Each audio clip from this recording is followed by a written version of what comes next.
I want you to find those best day ever moments. Like whatever it is, I want to be able to help you. There are moms that parent different than you, have different backgrounds than you, and now it becomes a bigger service, a bigger impact. Because instead of it just being Katy Mann, Indy with kids, and make it be about all the moms of Indy, all the dads of Indy. Yes, there is this piece of creating and there is this piece of serving this community. Do you think that there's a deeper reason that keeps you going for this? From South Bend to Evansville and everywhere in between, this is Get In, the show focused on the Hoosier State and the incredible stories happening here today. I'm Nate Spengel, founder of Get Indiana, and I will be your host for today's conversation. Hey everyone, before we get into today's episode, let's talk about an insurance company that I use and believe in, Indiana Farm Bureau Insurance. As someone who's experienced and shared all that our great state has to offer, I've learned that having an insurance carrier who truly understands Indiana makes all the difference. As a customer myself, I can tell you that I have confidence in my insurance and don't feel like I have to go it alone. What makes Indiana Farm Bureau Insurance special? Since they have offices in every Indiana county, your local agent is only a call or a text away. They know our communities and what makes them unique. They also help you find coverage customized for whatever stage of life you're in. Whether you're just starting out, growing your family, planning for retirement, from auto, renters, home, life, business, and farm, they've got it all. Now do yourself a favor and connect with a dedicated Indiana Farm Bureau Insurance agent near you. Just visit infb.com to get connected to a local agent. Tell them Nate and the team at Get Indiana sent you. Indiana Farm Bureau Insurance. Let's insurance together. Now let's get into this episode of Get In. My guest today is Katy Mann. She is the self-proclaimed Indy hype person and a California to Indiana transplant who fell in love with the Hoosier spirit while studying at IUPUI, RIP. As the founder of Indy with Kids, she helps families discover the best of Indianapolis through local events, activities, and hotspots. She's passionate about the community. Katy has turned her platform into a powerful resource that connects and uplifts families all across central Indiana. I'm really excited to learn the origins of this that started with what used to be not even called a blog, but was a blog back in 1998, your transition from California to Indiana, and learning about how you're keeping up with the trends, the times, to help educate families in central Indiana about all the great stuff that we can do in our local community. Katy, welcome to the show. Thank you for having me. Yes. So I have to say, you are kind of like the founding mother of like local content and enlightening people on their areas, right? Like you kind of got your start, I mean, in media back in elementary school. Let me start with my parents. They're super supportive. I always have to go back there. And my family didn't have a lot of money growing up. And so on Saturdays, like our big outing was my dad would give us a quarter and we would go to Goodwill. And our Goodwill had like this backyard section where it was called the as-is yard. And it was just like this huge table of just junk where they'd empty the trucks out and you could like dig through it and find stuff. And the guy that worked there would just like write up tickets and be like, oh, that's like $2. And you'd have this big box of stuff. And the guy knew that we only had a quarter, right? And so like whatever we'd bring up, he'd just be like a quarter. So like one day I found this camera, okay? And it took film because there was no digital camera at the time. And I had this camera and I walked up and he's like, quarter. And I'd go up and I'd pay for it with my quarter, right? And so I would go buy film for this thing. And I was walking around the neighborhood and I came across this car wash place that was closed and the window was bashed in. And so I snapped a picture and then the police came and I'm sitting there and I'm snapping pictures of this crime scene with the police. And I go home and I start writing down everything that I had like learned about this. And I thought I need to start a newspaper and tell people what happened. So then I like went and I copied all this off and I passed it out to the whole neighborhood. And that's when Eagle Eye News was born. Yes, Eagle Eye News. Eagle Eye News. And so all my friends from the elementary school joined and we sold advertising to like my piano teacher. Like he'd put his business card in. We had like a weekly newspaper. There was like, my friend was a cartoonist. Like it was just so much fun. This went on for like 6 years. We had a competitor. My friend Trevor and Amanda started A&T News. Like it was so much fun. We marched in like the town parade. We had floats. Like we'd pass out our newspaper. We had like a like whole like song that we would sing. Eagle Eye News, is the best. When we write, we scoop the rest. Our glowing photos tell the story. Tustin's news, Orange County's glory. So, like, I'm telling you, like, this is insane. Like, you had a media. What grade were you in? I like started in second grade, went through like seventh grade, right? And then it was like not cool anymore. You did this for 6 years? Oh, totally. Like at night. Every week. It was like, it's probably got to be like monthly, you know? Yeah. Because like advertising dollars got hard. Like, you know, we raised our prices. It was like more than $1 to like advertise at that point. Yeah. Like, but yeah, so. Yeah. What was the distribution like? Oh, maybe like 25 people. But during parade season, like when we'd hand it out to the whole town, like it was, 1,000. Eagle Eye News. We won trophies. They're still on the piano at my parents' house. Like, oh my gosh. I'm Okay. telling you. So you knew early on that a career in communication and journalism was for you? For sure. So like, did you know you wanted to go to college and do that? No, I wanted to travel and tell stories. Okay. So I wanted to go into film. Okay. I wanted to go into film. That's what I wanted to do. I wanted to be in front of the camera. I wanted to tell stories. So went into communication studies, in California through different junior colleges and stuff. Well, before then, though, Yes. you closed down Eagle Eye News. Closed down Eagle Eye News. You put because it's not cool to have a kid newspaper in seventh grade. Joined the school newspaper a little bit. Yeah. Yeah, I did that. And then you also were. Yes. So then my church offered like mission trips. You could go to like Mexico and help there with like different humanitarian things.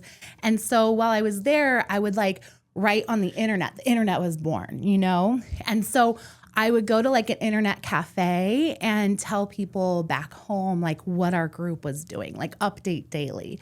And I would do that when we were in like Mexico, when we went to Nicaragua after Hurricane Mitch happened, Dominican Republic. And then I decided after high school, like, hey, I'm not going to go to college.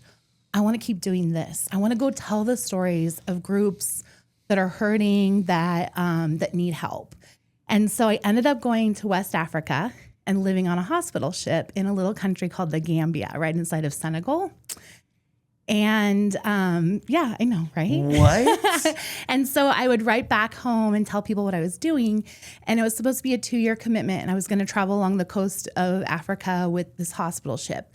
But unfortunately, a month in, my brother passed away and was in a car accident. So I came home and worked in a church and continued to go on short-term trips like that.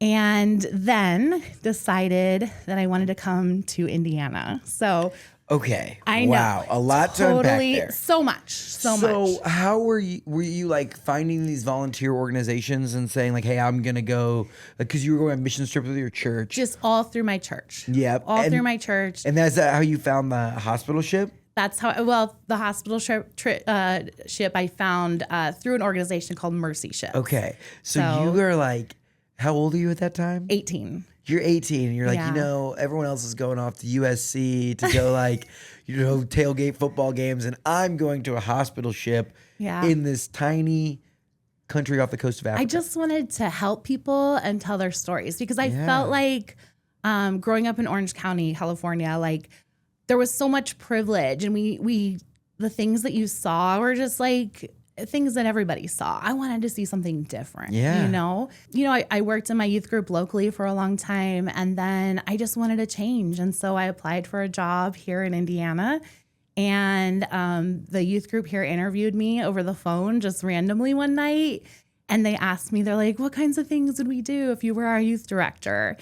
And I said, well, I've never been to Indiana. Don't kind of really even know where it is on the map at this point. But here's the things we do in California. Well, I want to, before we go into your big transition to Indiana, you're across the world and you get this terrible news about your brother passing away. Older, younger? Younger brother. Was he still in high school at that time? He was 15, 15. How did that affect you and your decisions and this commitment to telling people stories and serving and helping others? Like, and then you're on the other side of the world. Like, how long does it take to get home and like travel back? Yeah. This guy's good, guys. He's like, I'm going to make this girl cry today. That's not my intention. But like, this is like a part of the story that's very important. It's a huge part of the story. So, You know, the night that it happened, Yeah. I called home, and it was my first time being able to reach home in that month, because it was communication at the time from another country, especially a country like that, was nearly impossible. Like is this like long distance? Yeah. Like landline phones? Landline, like, especially from a ship. Like, I mean, we're talking like a huge ship that was like bare bones. Like, we're not talking like a cruise ship. And like, we didn't have Wi-Fi. There was no Wi-Fi. If I wanted to send an email, there was like a computer with like a green font that I could go type out an email. And then at like midnight every night, I uploaded them over like the like landline and sent them somewhere. I don't even know. And then I would get this like weird like email back every now and then at lunch or something. It didn't come to me personally. Like, they would hand it out to you, it would print out, you know? Okay, so you finally get So I finally to get to call, and my brother answered the phone. And like, I had like 2 minutes, you know? And I was like, James, get mom and dad. And he's like, no, I want to hear how it's going. And, you know, it's like my annoying 15-year-old brother. So, where's your Kleenex, Nate? And I'm like, no, it's okay. And I'm like, hey, go get mom and dad. He's like, but how is it? I'm like, it's great. It's fabulous. It's really hard. I'm homesick. Go get mom and dad. And that was it, you know, the end. So I go home. I find out it's like, it was really crazy how I found out. It was just like, it was really hard. Getting home was really hard. It was a really hard trip getting home. Well, you think about the fortitude, and like, you're traveling across the world alone in a time of, you know, grief. A time of grief. There was one flight out of that country per week. So an adult, because again, I'm 18. I mean, a fresh 18, you know? Yeah. And I'm you know how when you're just kind of numb, you know? So an adult took a ferry with me to another country, to Senegal, and got me on a flight the next day. And that was scary and weird, and got me on a flight out of the country the next day. And so to be able to even access a flight within that week was very hard. And to get home was very hard. And the whole time just thinking like, am I going to come back here? I don't know if I'm going to come back here. And then going home and my dad saying like, we'll get you back there. Like, you know, we'll get you back there. And I just thinking, I don't think I'm going back there. Like, getting home was really hard, you know? Yeah. And so, so what was the question? It was just of how this challenging time solidified your commitment to service and to helping others and telling their story. So, okay, yes. So the email, that was the crazy thing. So maybe 3 or 4 days after I arrived home, an email was forwarded to me from the ship. And it was an email from my brother.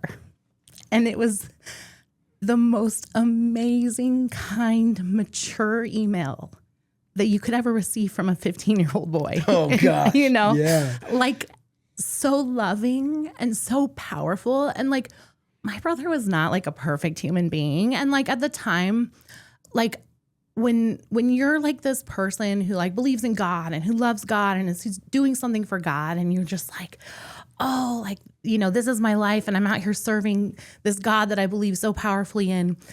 And this happens in your family and you're like, God, you know, like, how can you forsake me?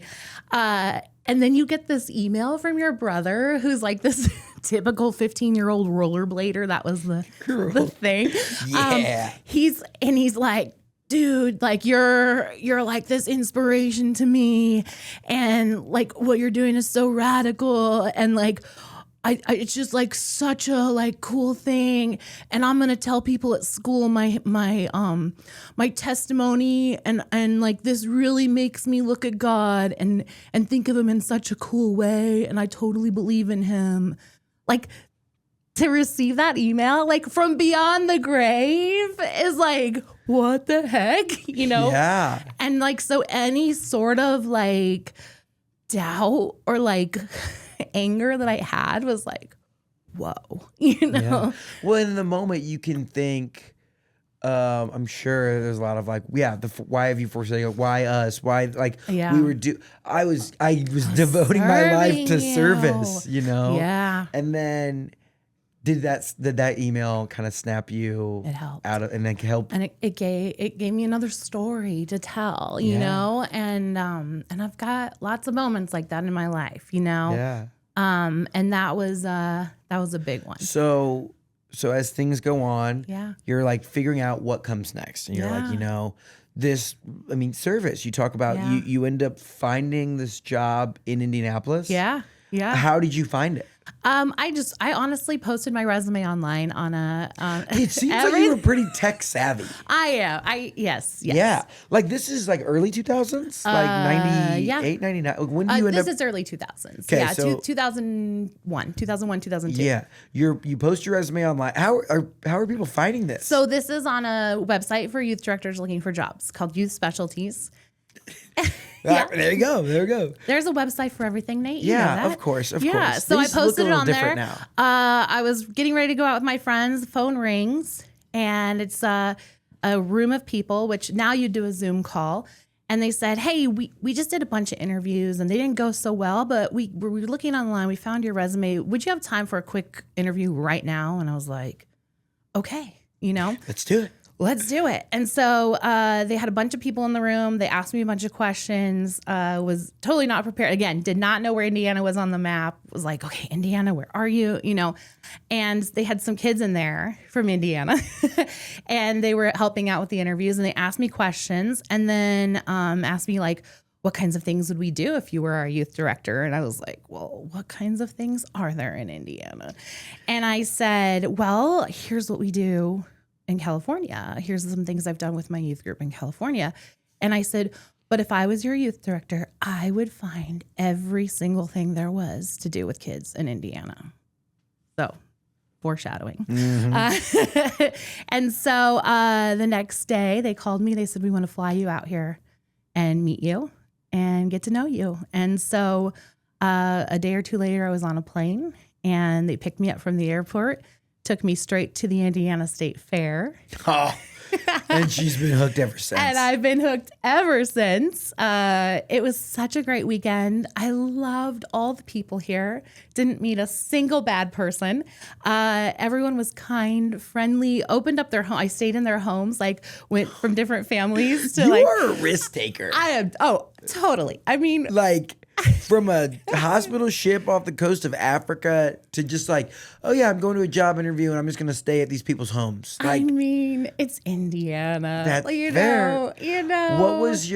What was that first impression? You go from the plane to the state fair. You're like walking into the Indiana State Fair. I'm not sure. I'm sure California has a state fair, but I don't know if it looks like Indiana. So here's the thing about California. I lived in Orange County, and I had only ever been to the Orange County Fair. Okay. And I've never been to the state fair because it's like 8 hours away. That's fair. And that's fair. Good one. I didn't even know. And so when I'm walking into the state fair, I'm like, oh my gosh, there's so many people. It's so big. There's so much going on. Indiana is so big. Like, it's got to be bigger than California. You know, like, I mean, I'm sure the California State Fair is big, but I've never been. Like, so to me, Indiana had everything. So it's like, this is like a booming metropolis. Oh, like, oh yeah. my gosh. Like, yeah. Yes. And the people obviously dress differently. Was there like an item or a food item or something you tried on your first day in Indiana that like stuck with you? It wasn't the food. What was it? The pigs.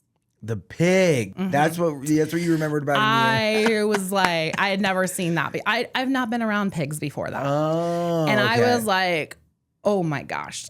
Like, we're really getting the full Animal Planet experience here. This was intro to Indiana. Yeah. Okay. You're like, this is farming. Okay. This is farming. Yeah. Yeah. All right. The sights and the smells of the hog barn. And I mean, at this point, what are you, like 20? Yeah.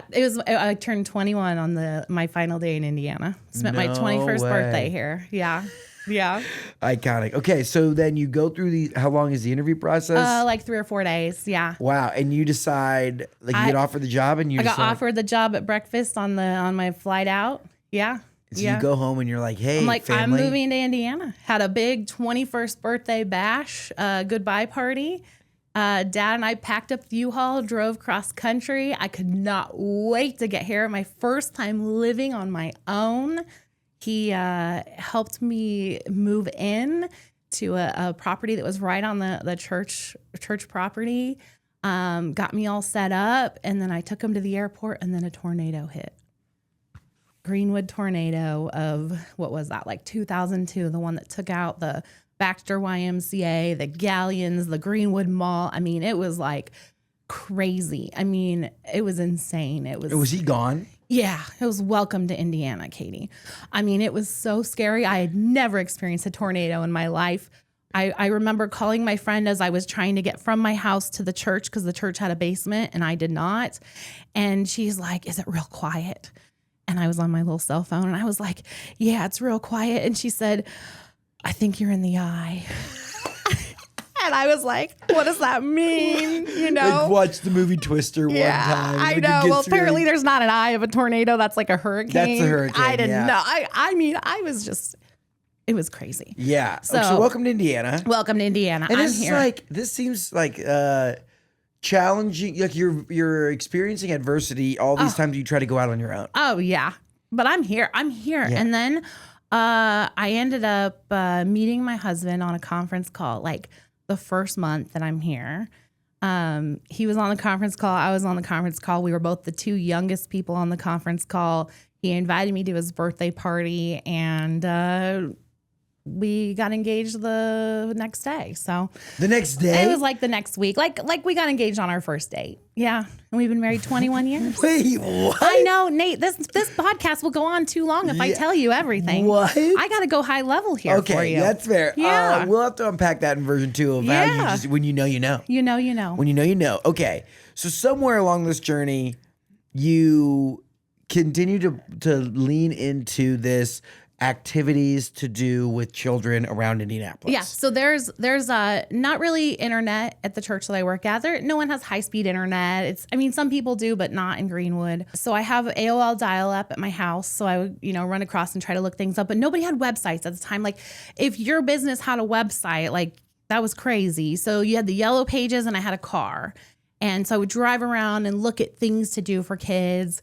I would make phone calls, and I would just find all these places to do youth group activities. And I would make the plans. We would go do all these things. During this time, I was going to school online through my school in California. Still going to school. Had a proctor that had to come do my exams locally because I was a distance learner. Nate, things were done really differently in the early 2000s. That's fair. Okay. So then I ended up transferring to Ivy Tech. And then finished up there, and then I went to IUPUI, and then finally it got a little difficult to do my job full time. I was married at this point, and it got difficult to do my job full time and finish school. And I decided I really wanted to finish school. Yeah. So I ended up leaving my role at the church. That brought you to Indiana. That brought you to your But I had been husband. There about 4 years, 3 or 4 years. Yeah. So I ended up going back to school full time at IUPUI, rest in peace, as you say. Go Jags. Finished up my degree in communication studies there, and I accepted a role at Monster.com selling online job advertising. Monster.com. I have not heard that name in a minute. Rest in peace officially. Oh, is it? Okay, yes. We actually have a big reunion coming up this month for all past Monster employees. So what? Very exciting. Yes. Wow. We're all getting together. It's across the nation. It's very exciting. Wow. Because this is that was the OG job board. Oh, totally. One of them. What was a big one? Yeah, Monster.com, Career Builder. Yeah. We all worked at all of them. This is and for any of the young people, this is like Indeed before Indeed was a thing. Like this was the job board back in the early to mid 2000s. Yeah, this is it. Yeah. Before LinkedIn. This is where you found your jobs. Okay. So I sold advertising there for people, help people find employees. Then decided that really wasn't it for me. So I took a role later at a church at First Baptist Church at 86th and College, the ones with the baseball fields, I always like to say. Yeah. So I was the youth director there. And at that time, the church had a very large population of refugees from Burma. That meant we had to find a lot of activities because our budget was stretched, okay? So I needed to find a lot of fun activities that didn't cost a lot of money and that I could bring a lot of kids to. And so by this time now, the internet is, plentiful, right? But there's still not a lot in Indy. There's not like a database available for that, okay? So I started building that, Nate. I started building a website where you can find things to do with kids in Indianapolis. And every time I do something with my youth group, I would put it on the internet. Like, this is where you can go do this. Is this like mid 2000s, late? Like 2009. Okay. 2008, 2009. Wow. And you're just like, and it makes sense. You're building out the plans of like, hey, we took 50 kids to Newfields or whatever it was. Hey, it's free to go to the Children's Museum on this day, you know? You can take them in the afternoon. Were people visiting your website? Did you know? Could Yeah, you tell? sort of. Yeah. And I was going to blog conferences. People were calling me a mommy blogger. I didn't have children. It annoyed me. I also, in that time, had a very successful website take off called tackychristmasyards.com. And it was where I would post a picture of an overly zealous decorated Christmas yard, and I would critique it using fake homeowners association rules. And people across the country went nuts, and it got very popular. It was on a lot of websites, a lot of talk shows, I did a lot of radio interviews.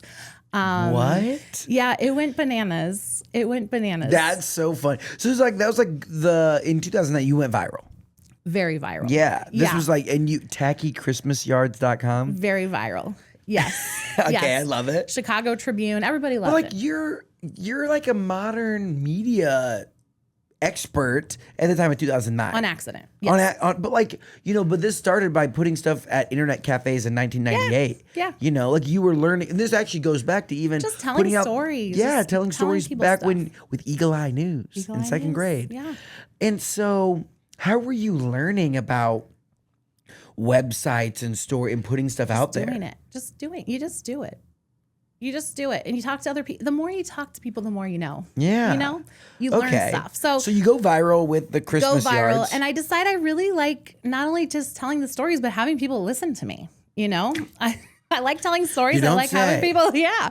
So keep putting things out on the internet. And then I end up having my own children. And all this time I'm being called a mommy blogger, which drove me nuts because I had no children. It just got to me, And like blogging was kind of like, to me, it feels like mommy thing.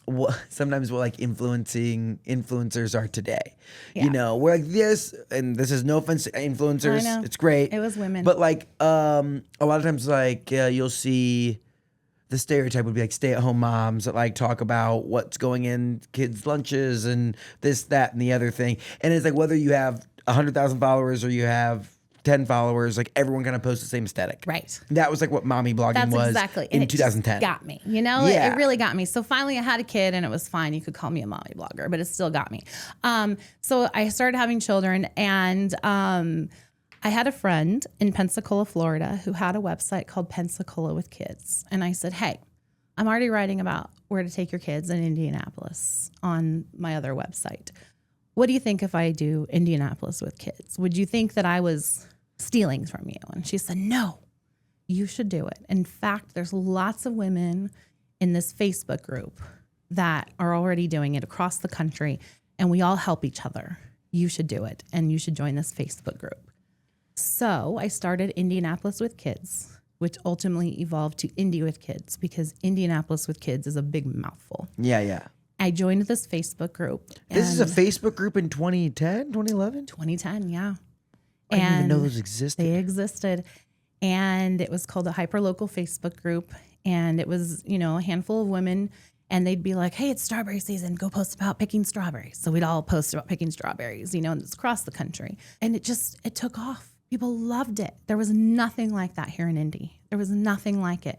And Indy with Kids just took off. It was fabulous. Like, it was slow, but it was fast. And it was the only one in the market. There were other bloggers definitely writing about Indianapolis, but it was like on their family blogs, Okay, when you say took off, like how were you judging success on this? Because this was still like a passion project side thing. And it was like, oh, in my free time. Well, and you're doing it at your full-time job. Like you're doing activities with kids. you're documenting that, and then you're putting it out on Indy with Kids or Indianapolis with Kids. And when you say it was slow, but it was fast, like, what do you mean? Like, how are you judging success? So after 2 years, I had a weekly television segment on RTV6 sharing things to do that week. Yeah. After 3 years, I had a weekly column in the Indy Star called Indy with Kids. You were ripping. I was a contributor on Visit Indy. Was it like, oh, she's really, because I do think even today, whether you're an influencer, content creator, a lot of people are like, oh, thank you for this public service that you're doing for the greater good of the city. It took about 3 or 4 years till I could leave my job. Okay, but you had money coming in, like there were like advertisements or things. So please remember that all the things that I did leading up to this, I found kids activities as a youth director. I sold web advertising for Monster.com. I sold advertising as a second grader for my newsletter. Eagle Eye News. There was so much in my life. Everything kind of culminated to this website. Filming, doing video around the world, and doing all of that. So there's so much. Going to blog conferences for the other blogs that I no longer do. I met people. I was able to pick up skills and meet people that could help me get to where I was. Some other things happened along the way that if you want to hear them, I will tell you. I would love to hear them. Okay, so I left my job when I had my third child, and she was born in June, and I left my job in September. The day after I left my job, she passed away in her sleep. So, yes. I know. All right, so here we go, Nate. Sorry. All right, here we go, Nate. Let's lock back in. All right, let's lock back in. All right, so Nate, I left my job as the youth director at First Baptist Church to go out this full time. And it was very risky because I hadn't quite replaced my income, okay? But my husband and I decided that with 3 little babies that were brand new, 1 and 3 years old, we couldn't afford childcare anymore. And that if there was any chance of this side hustle really taking off, this was it. And we had health insurance at the time. We had to do this. So I decided, here we go. And it was my first day writing an article for Visit Indy. I was very excited to become a contributor for them. And my husband had just come home from work, and I decided, here we go. So I left the house that day. It was the most beautiful day. And I went to McAllister's Deli to write this article. And I'm sitting there. I closed all the tabs. I keep all the tabs open. Nate, are you a tab? Oh, God. Just like get up. Okay, I could beat you. So had all the tabs closed except for the one because everybody harasses me. Shut all my phones off, and I sat there and I wrote the most amazing article. And next thing I know, I'm done. I hit submit, and as I hit submit, 20 emails come in, and they all say, "Call your husband." And I'm standing up because I'm turning my phone on, and the police are walking in. And there's a police car there to get me with a neighbor in it. And they're driving me to Riley Children's Hospital. And my daughter didn't wake up from a nap. And so,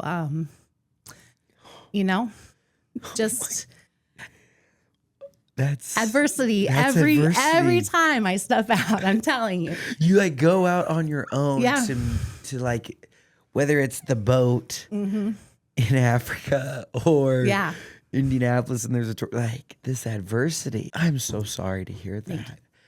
So it just obviously worst thing in my entire life, And I remember there was a woman. So at the time, this space of being a creator, of being a digital storyteller is so challenging. And it is competitive. Yeah. And it can get crowded. And at the time, it felt crowded. And then especially because I had everything on the line. Like if I couldn't pay my bills, what was I going to do? I had 3 babies and a mortgage and a car, What am I going to do? And how can I work right now during this time? And if I don't make it, what am I going to do? Obviously, tragedy strikes. Yeah. And you're in the middle of creating at that time. And like you close the laptop from creating and just this like rush of adversity and trauma. Oh, yeah. And then now you find yourself in a moment where you don't have the job. Did creating become something you had to do to pay the bills, or was it like an outlet to get away? Like, how were you feeling during that time in the next few months where you have to create? No, Nate. So let me tell you, like all these women, because it was mommy bloggers. All the mommy bloggers. All the mommy bloggers. Let me tell you what happened. So there was this woman named Jill who was, at the time, her blog was Indy Car Mom. Okay. She said, Katy, can I come over to your house? And this was like right in the middle of, like I've got family in town and like we've got a funeral planning. And she's like, can I come over? And I was like, yeah, come on over, Come on over, Jill. So she comes over and she's sitting with me at my dining room table. I mean, I can still picture it. And we don't even have that same dining room anymore. And she's like, when you work in a normal job and something like this happens, your coworkers fill in for you. They take over and they do the work. And she's like, but when you work for yourself and you do this kind of job, like you don't have coworkers. And she's like, but we're your coworkers. And she's like, give me the keys. Give me the keys. And so I did. I just gave her all the passwords and I turned my back for like 3 or 4 months. And she took the keys and she got all of the mommy bloggers, like an army, okay? And they filled my website with so much content that like stuff I would never write. Like, I'm not a hike it baby mom. I'm not a baby wearing mom. I'm not like a hippie mom. And they put so much content on there. Like for moms that like I would never have been able to reach, like moms with like ethnicity backgrounds I don't have, moms with like just all kinds of moms that I would never be able to reach. And they fill it with content and they did it. And they built my business bigger than it ever would have been for me while I was grieving. Oh my God. It was amazing. And when I came back, they're like, see ya. I was like, no, please stay. And then that's when I started writing for the Indy Star. And the Indy Star paid me $75 a week. Okay. And at the time, like I took that $75 and I was like, hey, who will write like just a little small article for like $10 a week? And I paid 7 moms to write, a $10 a week article. And we kept it going. And that's the model I adopted. I pay more than that now, but that's the model that I've kept going because instead of it just being Katy Mann, Indy with kids, I wanted to keep those rich voices and make it be about all the moms of Indy, all the dads of Indy, not just Katy Mann. So that's where that was born from. So that's, Holy smokes. But yeah, that's Indy with kids in a nutshell. This episode of Get In is sponsored by Accounted For, a team of Indiana CPAs who believe accounting should work for business owners, not against them. Instead of hourly bills and slow responses, Accounted For gives you everything tax, bookkeeping, consulting, and virtual CFO services under one fixed monthly fee. It's all cloud-based, transparent, and designed to keep your business moving without interruptions. You'll have direct access to a real CPA who knows your numbers and your goals because they think like business owners too. Learn more at accountedforcpa.com and tell them the Get In team sent you. Pain and the trauma that puts you in the position that then the serendipity that comes out of it on the other side of knowing that there are moms that parent different than you, that have different backgrounds than you, that like different things than you, and the fact that all of your mommy blogger coworkers and dads, I can't forget the dads. There were some great dads out there too. But they all come together, and then it creates this robust database that serves moms and dads from all walks of life. Yeah. Whereas, had you written everything, you would have made the perfect amount of content for people who think and look and act like you and want to do that. And now it becomes a bigger service, a bigger impact across all reaches of Indianapolis. Yep, because of Jill.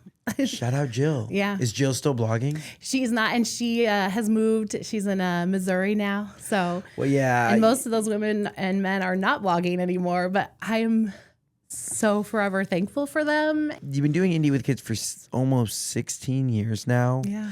Do you think that like this start, like it has this deeper meaning? Like it's, yes, there is this piece of creating and there is this piece of serving this community and it's a business and obviously all those things, but there is this, like, do you think that there's a deeper reason that keeps you going for this? Yes, and here is the deeper meaning. It definitely, there's a legacy in there, but the deeper meaning is that you don't know how many years of this childhood you get with each of your kids. And so I want everyone to just have that quality time. I want to be able to help you find something to do with your kids that's meaningful, no matter your budget, no matter where you live, what side of town, no matter your budget, no matter how many moments you have. I want you to find those best day ever moments, whether it's at a park, a restaurant, a library, a movie, or like a fabulous vacation. Like whatever it is, I want you to have those memory-making moments. And if you don't know how to facilitate that on your own, or you can't like if you just can't drag yourself up to like figure it out, like I want to be able to help you. Or if you need that inspiration, I want to help you. And that's the legacy I want to leave. It's very impactful. And it's why this work is important. I think that's from the outside looking in, it's like, oh, you just post articles about blah, blah, blah. Like you just make videos about blah, blah, blah. Like, and a lot of times people are just inherently, I'll say like a little bit unmotivated. I won't say lazy. I'll say unmotivated. And seeing an article from you that lays out like step by step how to have one of those greatest days ever, or when they see a reel about, you know, going and shopping local this holiday season or whatever it might be, it can be that final domino that gets someone off their couch and into this best day ever. Yeah. Or it helps support a local business or whatever that might be. Like it is, I hate to say the term, but it's like it is influential. And it can make an impact far deeper than just like views and likes and comments and all that jazz. So over the years, though, like blogging has evolved and obviously your business has had to evolve. Talk to me about like 16 years, like the rise of social media. Like this use of the space was crowded in 2010, 2011. And it's like everyone with an iPhone can do something that's similar to this. Like, talk to me about how things have changed and become more competitive over the years. We were getting about 250,000 views per month on our website. That's crazy. Yeah, and we're bouncing between there and a little bit lower right now per month. But then definitely the rise of video. Like we'll have videos that a viral video, I don't know, like 10 years ago for us was like 10,000 views. Then it was like 100,000 views. And now you have to get like 1 million to even be. Yeah. Like if you're not getting. Yeah. I don't like, it's crazy. I think we have like one of the first viral videos in Indy, and it was like of the Smiley play place before it opened. And that at the time was something like 200,000 views. And like right now, if you got 200,000 views, it'd be like, so what, you know?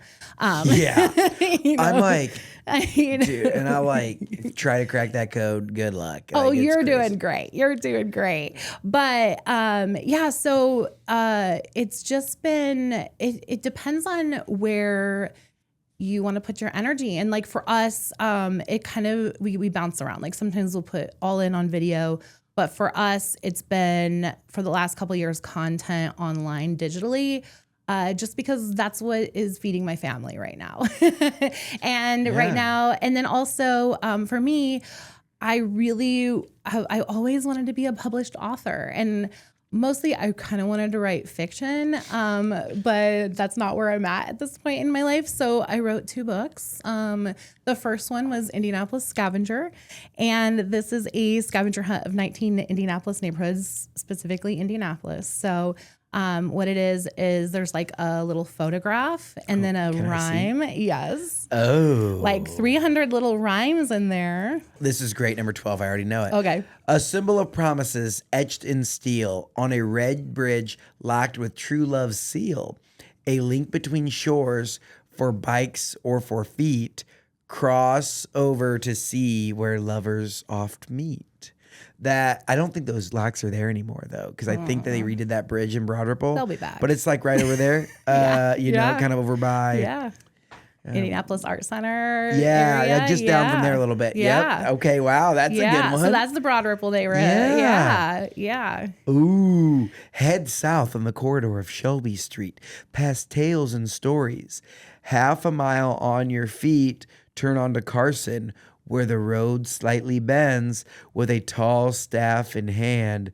To his flock he tends. Wow, this is pretty cool. So wow. Yeah, so there's like a small picture and then a rhyme, and then you have to find the items, and it's supposed to guide you through the neighborhood. So it gets you looking at like parts of the neighborhood that you never looked at before. Yeah, or just like taking in, like the appreciation for it. This is so cool. I never realized how actually connected our city is. When you actually get out and you walk from neighborhood to neighborhood, because I think what we do is we get in our car and we drive to where we need to go, and then we drive to the next place we need to go. Yeah. We don't actually stop and think like, oh, this connects to this, which connects to this, I think that it is what helps the best creators thrive. And I think it's a learned skill of just slowing down and being curious and questioning why. Like, why is it called the Monon Trail? What does Monon mean? And you start to learn like this is like the OG rail trail in Indiana. I don't know if it's the OG one, but it's like probably the most well-known rail trail in Indiana. The Monon Railroad ran from Chicago down to Indianapolis, like all this stuff. And you start to see like why things would be train themed or whatever there. And the connection of the city. And you just start to like ask questions, and you like wonder a little bit, and you take in this area and you learn the history and all the stuff. And I think that having that unquenchable curiosity, that helps people become really, really great creators. Yeah. Like the ones that are going to do it for 16 years. Yeah. Like I obviously like we love getting views. We love like telling stories. We love all the things that come with, running a media business. But at the end, like I love making videos because it's my form of art. Yeah. Like making a really good video is fun to me.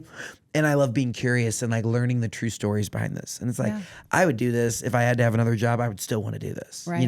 And I think that, like that is really what sets apart great creators, of like being able to stop and slow down and do the scavenger hunt and learn about all these little hidden gems, hidden things within our community. Yeah. Yeah. Sorry, that's my soapbox of it's creators. True. And as you like go do things and figure them out, like I'm sure you've learned some really weird stories about stuff. Like I'm not going to talk about it here, but you should go learn about the bears in Riverside Park. Okay. So that's something you all need to go learn about, the bears in Riverside Park and what happened to them. Okay. Oh. That's what you want to know about. Okay.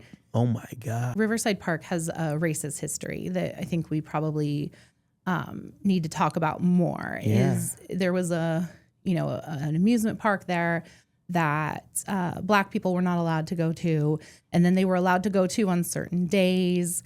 But really, our city doesn't have a great history with treating people of color well. And we also didn't necessarily treat animals well. So Riverside Park had animals before we had a zoo. Like Riverside Park used to be this amazing, beautiful place. And they have this really great 50-year plan, which I really hope I live long enough to see Riverside Park look the way that they have this plan for it to return to. But if you see pictures of what Riverside Park used to look like, it was amazing. These bears, they went out and they just captured them and they put them in this park, is my understanding. Yeah. They were like wild bears, and they didn't have like animal people that knew how to take care of them. So kids would like throw rocks at them and mistreat them. Like there wasn't like a lot of protection. And then like when the river would flood, like the bears were just there, like floating on logs and things like that. And so when the war came, they didn't really have money to like feed all these animals. And so they ended up selling this bear to a local butcher. And the local butcher like butchered him up and sold the bear steaks. Yeah. Indianapolis Journal reported that the city park superintendent and a member of the parks board intended to travel to Arcadia, Van Buren, and Elkhart to search for the animals. They vowed never to see home again until they secured at least 2 bears. Mm-hmm. The following year, reported black bears, Dick and Grace, occupied the pit, both arriving from Arcadia, Indiana. There were black bears. This isn't like that's crazy to think about. Yep. They both grew to eventually weigh 800 pounds. By that time, 8 deer lived in the enclosure at the park near West 30th Street and the White River, along with numerous other birds and animals. This is nut. They had alligators.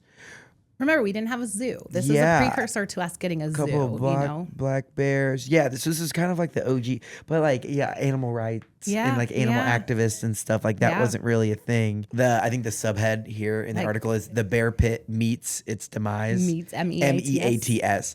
In 1917, more than a decade after the bear pit launched, the Indianapolis Star reported its officials and through unsavory or savory, depending on how you look at it, news. I can't believe someone that's crazy. Old Molly, a bear resident of the pit for years, was sold by park officials for $40 and slaughtered to become steak. And they have the ad for the sanitary fish market at 110 East Market Street displayed her hide for any passerby to see, as well as the steaks selling for 75 cents a cut. A proprietor of the market falsely advertised they had shot the bear in Wisconsin to get the meat. Why? If people knew the meat was from the bear at Riverside Park, they wouldn't buy it. But we're in about $100, and we're in about $100 on the bear. Oh my gosh. The newspaper article commented that the death of Old Molly, a cinnamon bear, as bear steaks marked the end of the zoo at Riverside. Wow. They had gotten rid of all the zoo. Like, they got rid of all the animals there. And the final bear from Riverside Park was sold for steak. But I wrote a poem about it for my scavenger hunt, just to kind of, so you could, because you can still, in some of the parks, you can see the bear pits, because I believe also Garfield Park had like a bear pit also. Like, so, but that was a poem that my husband's like, that's too dark to put in that book. So we took that one out. But you're right. If you have curiosity, like you could find so many interesting stories. And I think there's a piece of knowing what happened in history and like being aware of that that can help make change, like make good change. Yeah, you can make good change, but then you can also understand like why we have the things we have and why they might be sacred or important, like Belmont Beach. You know, like Belmont Beach is very important to our city. It's a beach that's on like the west side. And historically, it was a beach where they allowed people of color to swim. And it was a very nasty, dirty space in the White River where nobody should be swimming. But it's a sacred space, and it's important for us to remember the way that we treated people as a city. Yeah. And so I think that it's just really important that as people that we are curious, like, oh, like every time I drove past Belmont Beach, I was like, what's Belmont Beach? You know, like, doesn't that just sound so like amazing? And then one day I was like, I'm going to pull in here and park here and figure out what this is. That's like half the battle. It's just like stopping. And like, I stopped and I went in and they have concerts there and things like that going on. And then I like read about it and I was like, oh. And that's in my book, in my scavenger hunt. Like, I want people to stop and look at something. Like, so it's not all just about like, here's the fun place to go, which is important too. But also, this is why this space is important to our city. Yeah, learn about your history. Like I just had a guest on that was talking about the history of Crispus Attucks as a high school. And it was the first school in Indianapolis that was all students of color.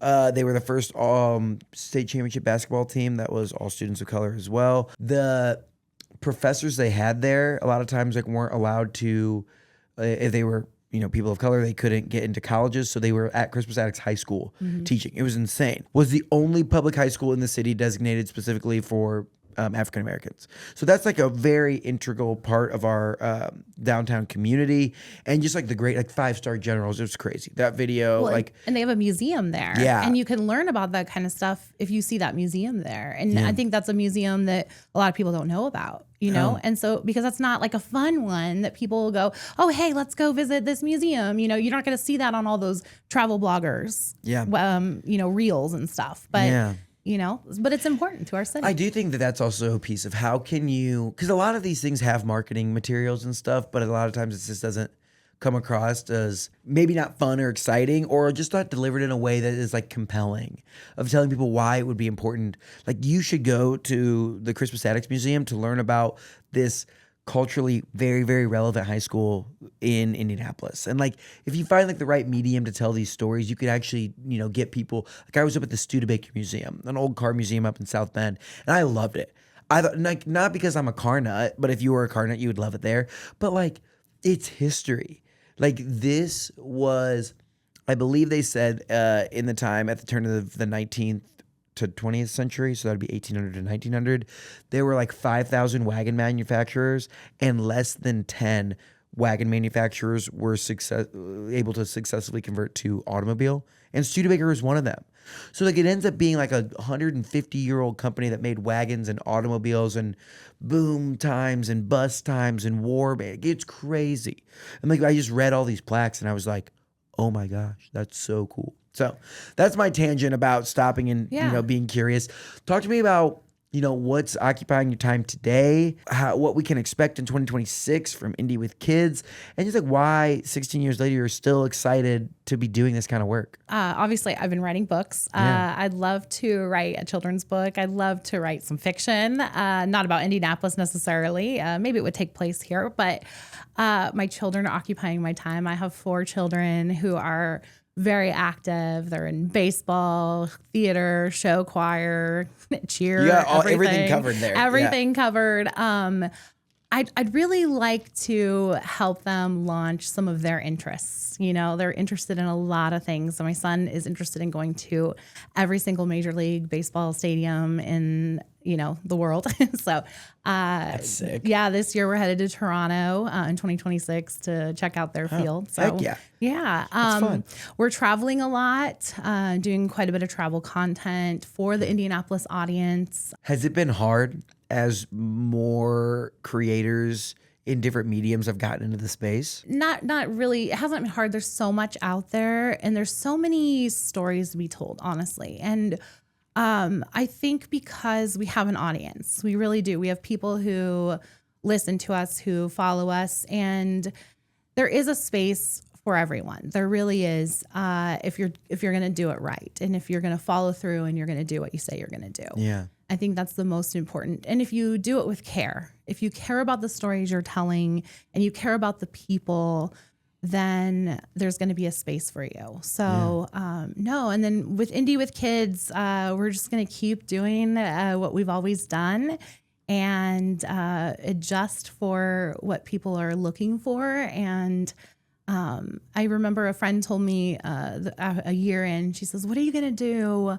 after you've written about everything, after you've done it all? And the thing is that you could never have done it all. There's always new things happening, always new things to discover. And there's just so much going on. Because as soon as you like think you have your hands around it, then you learn about this whole other thing and you have to go do that. Like we spent, oh my gosh, like every weekend of the summer out and about doing something. And if you are in the state of Indiana and you say you're bored, it is your own fault. Yep. Like 100%. Kids, no kids, old, young, anywhere in between. If you say you're bored in the state of Indiana, it is 100% your own doing. Yeah. Because there is just so much stuff going on. My dad used to say, if you're bored, you're a boring person.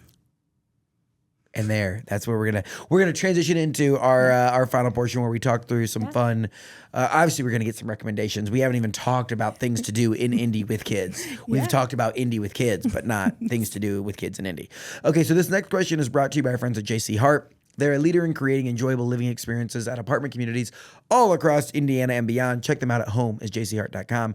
My question for you, Katie. Why do you call Indiana home? There's no better place to find people who are going to support you with your dreams, support you with your family, and give you a platform to live your best life. It's a people place. All right, we're getting into some rapid fire questions. Oh boy. Oh, okay.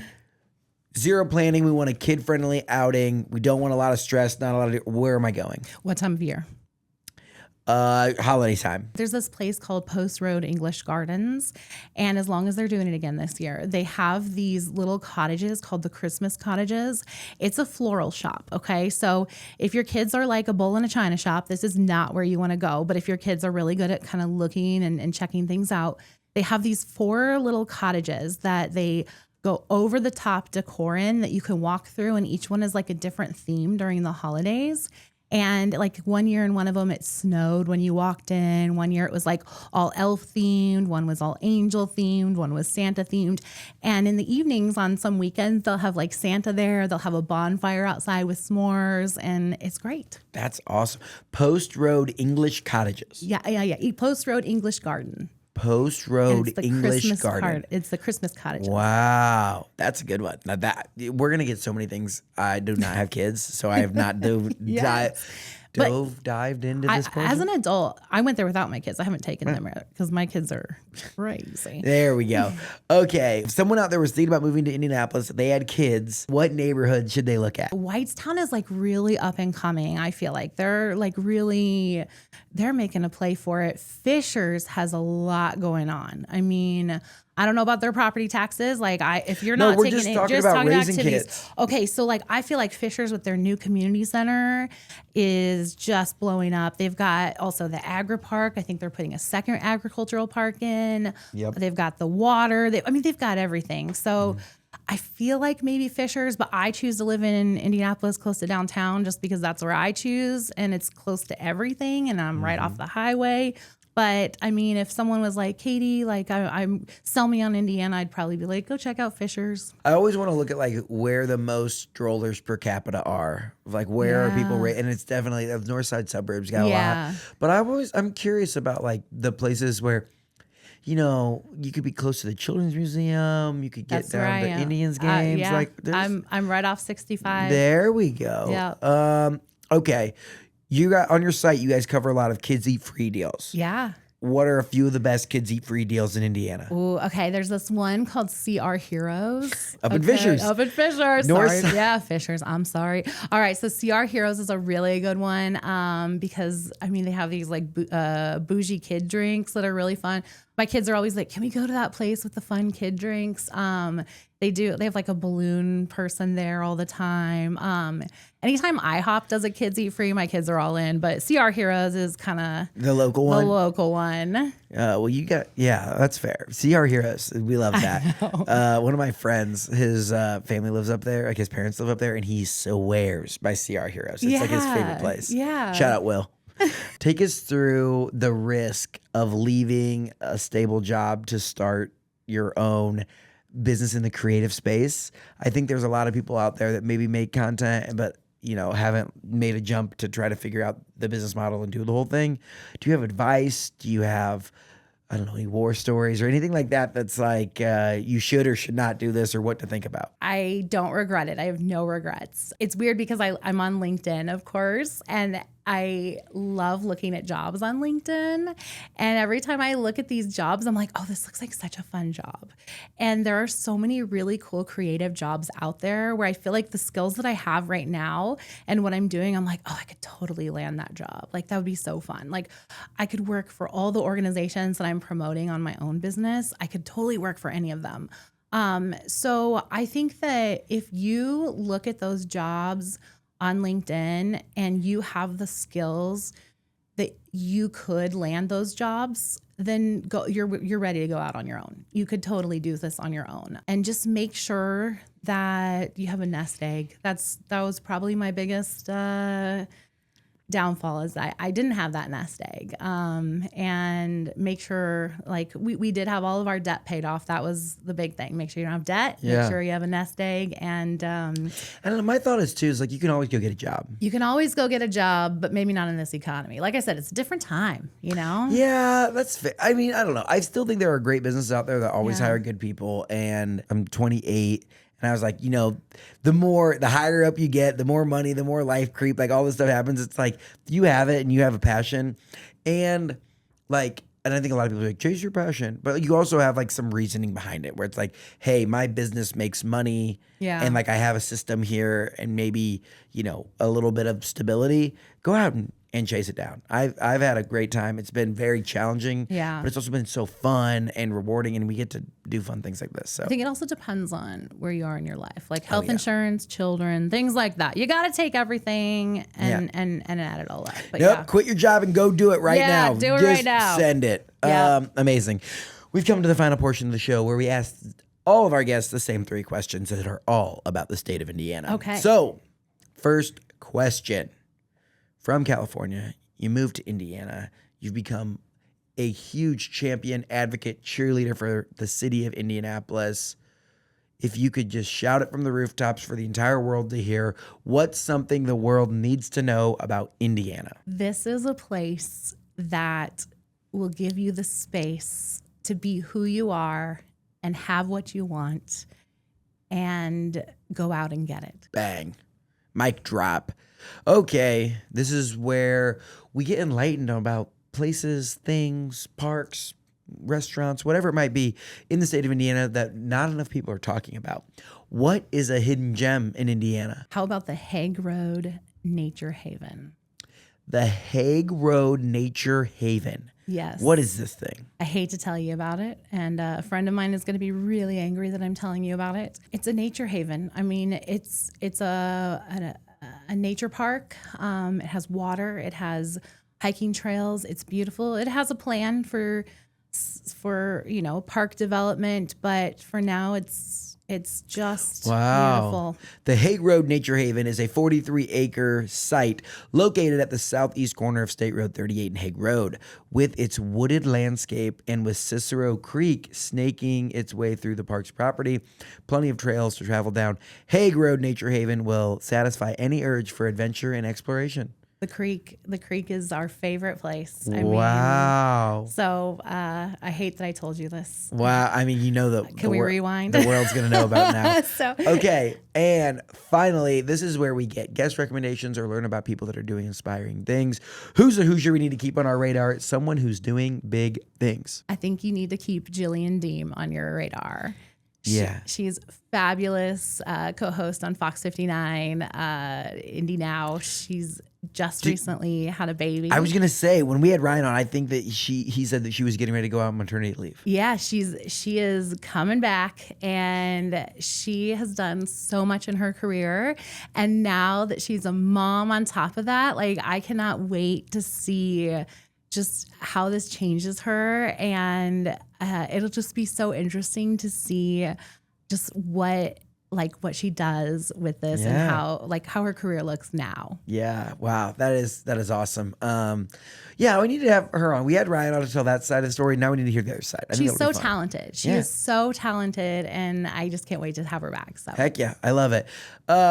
Katy, thank you so much for coming on and sharing your journey from California to Africa through back to California, then to Indiana, through the adversity that was planted in front of you at these different places.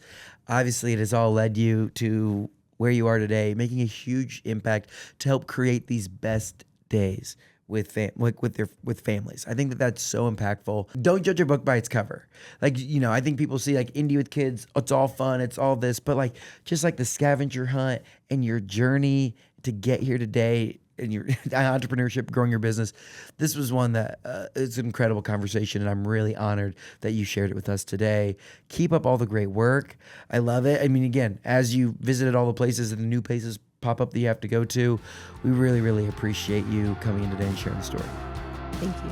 This show is made possible by our friends up at Sweetwater. Whether you're looking to start a podcast or take your content to the next level, click the link in the description to see all my gear recommendations at Sweetwater. If you want a behind-the-scenes look at everything we're doing across the state, make sure you follow me on Instagram and TikTok at Nate Spangle. Thank you so much for listening and being a part of what makes the Hoosier State great. We'll see you next time here on Get In.